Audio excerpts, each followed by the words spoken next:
You don't invite the darkness with demons into your life. Are you crazy? Bless the Lord, O my soul, and all that is within me, bless his holy name.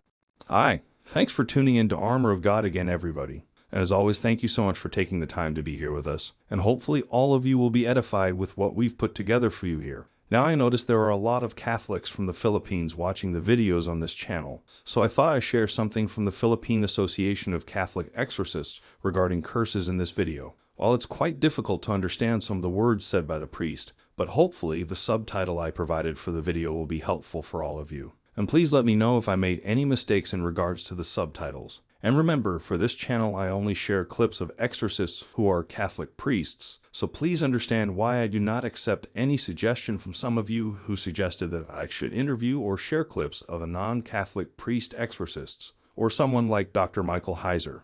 What are the purposes of why curses are done? First, as to purpose. This is a type of curse. Amorous. To obtain the love of a person or to destroy the object of amorous feelings relationship with others so as to free that person in order to obtain their love. Then there is also, as a type of curse, poisonous. That is to cause physical, psychological, familial, or economic ruin on the victim. Then there is the binding, to block action, movement, relationships. There is also transference, to transfer to the victim the hideous things, usually in the form of torments, performed on a doll or photo of the person targeted. This is commonly understood or envisioned as in using dolls or pictures, using pins, needles, blades over a doll, over a picture, and this and then takes effect on the victim himself or herself. There is also putrefaction, to procure a sickness leading to death. Usually there is a rotting of an internal organ involved. And there is also possession, to conjure a demon and command it to possess the victim and destroy the victim. How are curses usually done? And how does it operate? As to method, there is the direct and the indirect. When we talk about direct curses, the curse is introduced to the intended victim through an object that would touch the body of the person, such as by way of cursed food or drink. And there is also the indirect, where the curse is performed in an object that represents the victim, such as a voodoo doll. As to operation, curses are done by puncture and torture, using pins, nails, hammer, blade, fire, ice, insects, bugs, worms, or by tying or binding with laces, knots, bridles, ribbons, bands, hoops, chains, or by putrefaction, burying the object, throwing it to the sea where it cannot be found. The cursed object is symbolic of the victim, and at times the cursed object is an animal sacrificed to the demon that would deliver the curse. By malediction, wishing ill directly upon the person or on a photo or a symbol of that person. And by satanic rite, using a satanic cult or black mass performed with the purpose of inflicting mortal harm on the intended victim. As to means, with hexes and spells, puppets, or meat with pins, bones of the dead, blood, toads, chickens, insects, or with cursed objects through gifts, plants, pillows, dolls, ribbons, talismans. With an evil eye, a touch of the hand, an embrace, a breath, with a telephone, whether in silence, a word, a breath, or something else. Now in that clip just now, I'm sure you realized that I didn't share the bit about what to do with all these curses. I think I'll include that part in another video, but for now let me share you this from Msgr. Stephen Rossetti. First of all, and when we live a holy life, we're pretty much protected. Really, we're protected when we live a holy life. The Lord protects us. But obviously, you need to be a little more careful about what groups you enter, what organization you go into. Some people walk into bookstores thinking they're fine, find out that's a New Age witchcraft bookstore. So you do your research and try to stay away from places where people are practicing the occult. Somebody asked me, by the way, they said, when I go over to a friend's house, they're practicing witchcraft and tarot cards, and what do you think of that? I said, well, I wouldn't want to be in a room where people are summoning demons, essentially. I mean, think about it. When you're doing tarot cards or practicing witchcraft, you're actually summoning demons. You don't want to be in that room. Now, obviously, if we're living a holy life, we're protected, but don't stick yourself in a place like that. I wouldn't. I mean, if I was in a place where people are summoning demons, you don't want to be there. You don't want to be there. And that's going to be a bigger issue today because there's so much of it going on. Someone said, there's all these people I know in my community who are practicing witchcraft during the week than going to mass on Sunday. Practicing witchcraft and divination, that sort of thing, is a very serious sin. So don't think you're just going to be wave your hand, they're all going to be gone. It's going to be a fight. You don't want to go through that fight. And just one more from Msgr Rossetti, seeing that there are also a lot of law enforcement officers watching the videos here too. And I'm truly honored that you took the time to be here with us. So hopefully this clip will be helpful for you in particular. I work in a police station. Sometimes people walk in wearing a satanic star. Should I say special prayers before and after work? This is the sort of questions we have too, in terms of you go into an exorcism, whatever. When you go into a place where there are demonic stuff going on, in a police department, all sorts of evil goes crosses your desk. Sure, I would say a protection prayer before I walked into work. I'd throw some holy water on my desk once in a while. And when I left work at the end of the day, I'd say a little protection prayer. There's lots of nice protection prayers on our app and website. So yeah, if you got, it's always good for any of us, by the way, but I think especially if you are involved in anything where you're brushing with the evil on a regular basis, but like we do, we say. For the next few clips will be rather short, and these clips really show why I love listening to Father Daniel Reehil. Some of you commented that Father Reehil often sounds like he's annoyed when he's answering questions, but at this point in time, I don't really mind that, to be honest. I prefer to overlook this thing in my pursuit of learning, so hopefully those of you keep on complaining about Father Reehil being rude to callers, just get over it and try to be understanding instead. If I can't work with people who sometimes sound annoyed whenever I ask questions back in my years at the university, I probably wouldn't have completed my thesis back then. For a start, like this one where Father Reehil commented on some sport teams using the devil as mascots. I think it's stupid. I mean, why would you choose? Why are you choosing the evil as your mascot? It doesn't make sense to me. I just think people are just so ignorant they don't realize that these things are real. But I find it interesting that the country has gotten rid of all of our historical statues of presidents and founding fathers and things like that. But there's no problem keeping demons, right?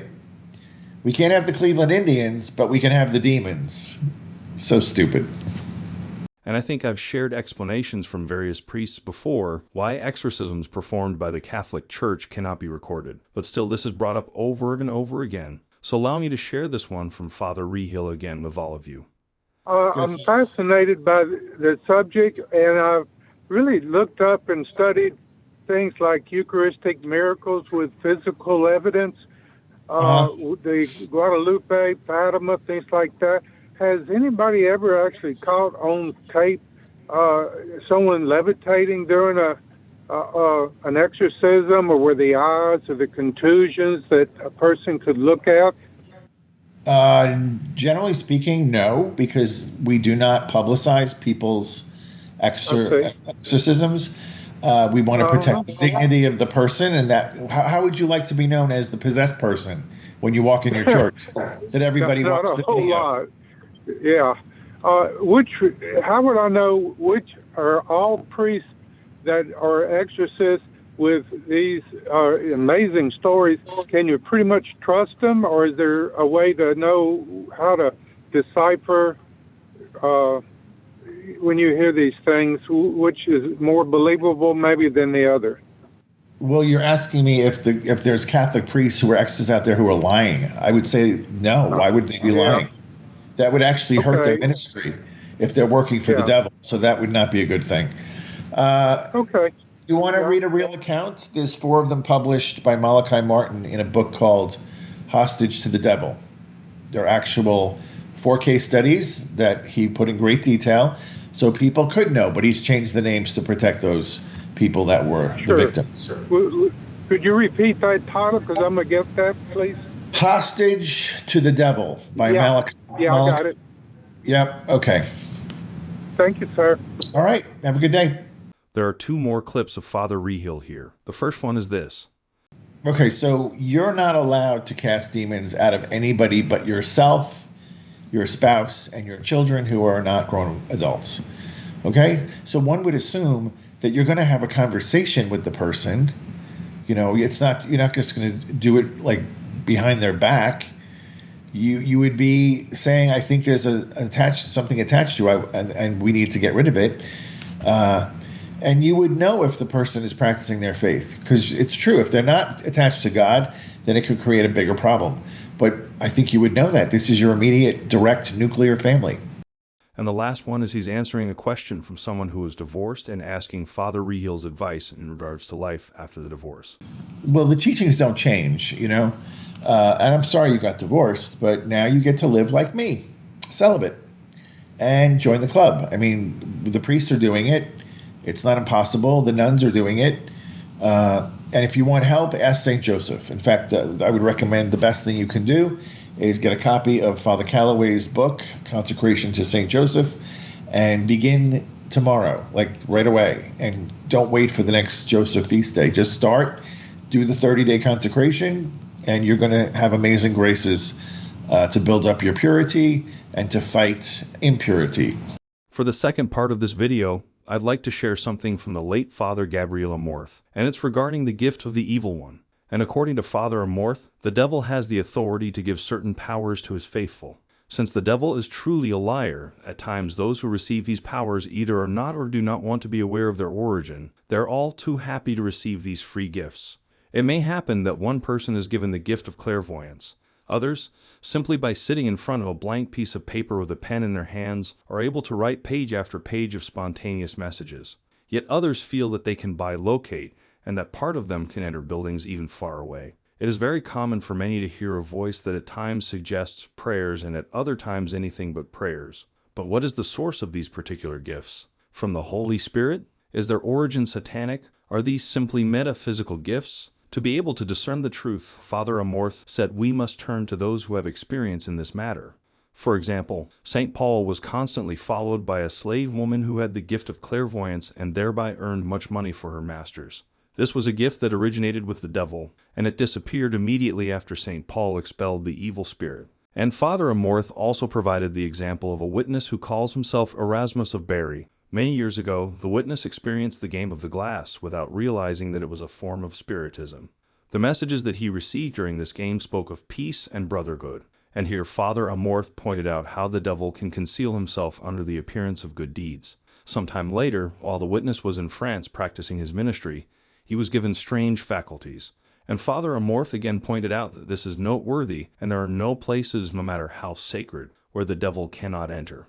Parapsychology defines the faculties that the witness was given as extrasensorial, that is, clairvoyance, mind reading, medical diagnosing, reading of hearts and lives of people both living and dead, and other powers. A few months later he received another faculty, the ability to take away pain merely by the imposition of hands. He could eliminate or alleviate any sort of suffering. With all these powers, the witness had no difficulty contacting people, but after their meetings, they would walk away, shocked at his conversation and profoundly disturbed because he could see in their soul, and condemned the sins that they committed. However, as he was reading God's word, he realized that nothing had changed in his life.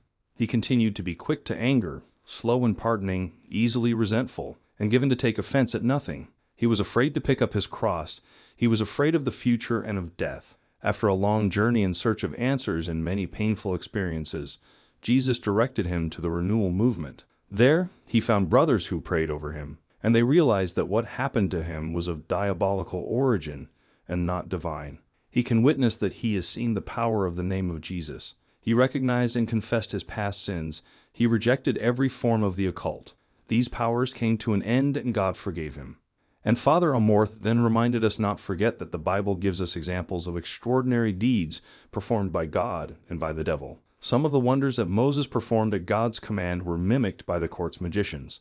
That is why wonders of this kind, taken by themselves, do not point to their source. Often those who are struck by evil disturbances are gifted with particular sensitivities. For instance, they are able immediately to sense negativity in others, or at times they have a strong tendency to lay hands on psychologically fragile people. Other times they feel that they can influence others' lives, wishing them ill with a meanness, almost a dominance, that comes from within. Father Amorth pointed out that there is only one way to be healed of these disturbances. That is to fight and conquer these tendencies. There's another one that I'd like to share from Father Gabriele Amorth, and that is his writings on the pains of hell. And as Father Amorth puts it, certainly we know that the mission of the devil and his demons is to ruin man, to seduce us, to lead us towards sin, and to distance us from the full participation in divine life, to which we have all been called, which is paradise. Then there is hell, the state in which the demons and the condemned are distanced from the Creator, the angels, and the saints in a permanent and eternal condition of damnation. Hell, after all, is self-exclusion from communing with God. As the Church teaches us, we cannot be united with God unless we freely choose to love Him. But we cannot love God if we sin gravely against Him, against our neighbor, or against ourselves. The one who dies in mortal sin without repenting goes to hell. In an impenitent way, he is not loved. It is not God who predestines a soul to hell. The soul chooses it with the way the person has lived his life. We have some stories about hell that, because they are taken from private revelations or experiences, do not bind the faithful, but nevertheless have a notable value. And Father Amorth often cited the experience of Saint Faustina, who in her diary writes of her spiritual journey to hell. It is a place of great torture. How awesomely large and extensive it is. I saw many kinds of tortures. The first torture that constitutes hell in the loss of God. The second is perpetual remorse of conscience. The third is that one's condition will never change. The fourth is the fire that will penetrate the soul without destroying it, a terrible suffering, since it is purely a spiritual fire, lit by God's anger. The fifth torture is a continual darkness and a terrible suffocating smell. And despite the darkness, the devils and the souls of the damned see each other and all the evil, both of others and their own. The sixth torture is the constant company of the evil one. The seventh is horrible despair, hatred of God, vile words, curses, and blasphemies. These are the tortures suffered by all the damned together, but that is not the end of sufferings. There are special tortures destined for particular souls. These are the torments of the senses. Each soul undergoes terrible and indescribable sufferings related to the manner in which it has sinned. There are caverns and pits of torture where one form of agony differs from another. Let the sinner know that in the same way that he sinned, he will be tortured throughout all eternity. What I have written is a pale shadow of the things I saw, but I noticed one common element, that most of the souls in hell are those who disbelieve there is a hell. Consequently, I pray even more fervently for the conversion of sinners. I incessantly plead for God's mercy upon them. It is shocking. And then Father Amorth also shared the testimony of Gloria Polo, a dentist from Colombia, who lived an extraordinary experience that literally agitated her life. On May 5th, 1995, this lady was struck by lightning. Gloria was a lukewarm Catholic, critical of the Church, a supporter of euthanasia, very dedicated to the care of her body and interested in the New Age. She did not disdain frequenting sorcerers and fortune-tellers in order to have them predict her future. After she was struck by lightning, her body remained lifeless for several minutes in cardiac arrest. During that time, Gloria had a near-death experience. She found herself in a tunnel with a bright light at the end, in which she met her deceased parents. It was paradise. But at the same time, she had strong feelings of guilt for the slight faith she had practiced during her life that was impeding her from remaining in that light. She then fell into a deep abyss. Many demons began to run after her, trying to capture her. She related how she had to run through many tunnels that kept getting lower and lower and were organized like beehives filled with people who were crying and gnashing their teeth with terrifying screams. Some of these were suicides. Gloria was convinced that she found herself in a place of spiritual death and eternal condemnation, with no return and no hope. It was hell. Only the intervention of St. Michael, who had grabbed her by the feet and brought her back up, prevented her from precipitating definitively. Here is how she speaks of it today. It was a terrible and truly painful moment. When I arrived there, the light that still remained in my spirit bothered those demons. All the horrifying, unclean beings that lived there immediately began attacking me. Brothers and sisters, they are living a gloom and hatred that burns and devours and lays bare. There are no words to describe that horror. Now, before we get to the end of this video, there's a clip of Father Joseph Iannuzzi that I'd like to share here with you. For a start, we know we are living in uncertain times these days, so in light of that, let me share this from Father Iannuzzi with all of you. Now, we're living in very trying times, and I know a lot is being put out there in the press in terms of what the future holds for mankind. Certainly, there is a lot going on in the world around us that wants to stop the growth of Christianity. There's no doubt about it. Even the popes have spoken about this, including Pope Pius XI. He spoke of a common center that includes the secular press that is using everything at its disposal and doing everything in its power to kill Christianity. And he called it a conspiracy, Pope Pius XI. He used those words. I'm not making this up. And he said there is truly a conspiracy at a global level going on right now. Now this is back in the time of Fatima, Pope Pius XI. That was back then. Imagine it now. And he spoke of one common center.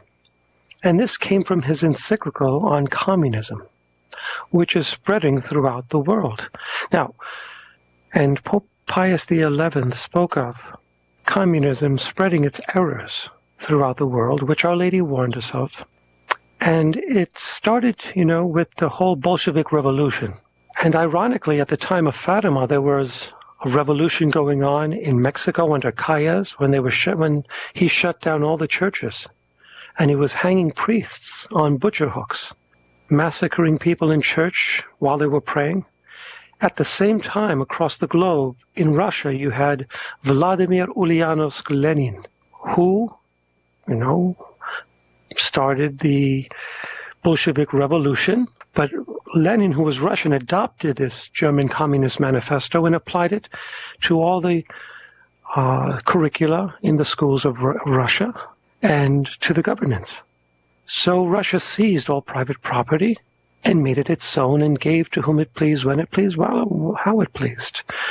And this lasted up until 1989, until the fall of the Berlin Wall. And then when all this land that was seized just under 100 years ago could go back to its rightful owners, well, it didn't. Well, we're living today in the effects, the post-communistic era. Communism is still alive, but it's not as it was at the time of Fatima or during the Second World War. It is coming from the Far East, not from the North anymore. It is coming from the East. And we have to be mindful and prepared, without any fear, without any worry. Well then, that will be all for the video this time. And as always, thank you so much for taking the time to be here with us. And hopefully all of you have learned a lot from this video. And just like always, if there's any feedback or suggestion, please let me know in the comments below. Anyway, if you like what we do and you would like to support our works, I left a link to our PayPal donation in the description box below. And from the bottom of my heart, thank you so much for your continuous support, contribution, and prayers. And until the next one, stay safe, stay healthy, and may God bless you.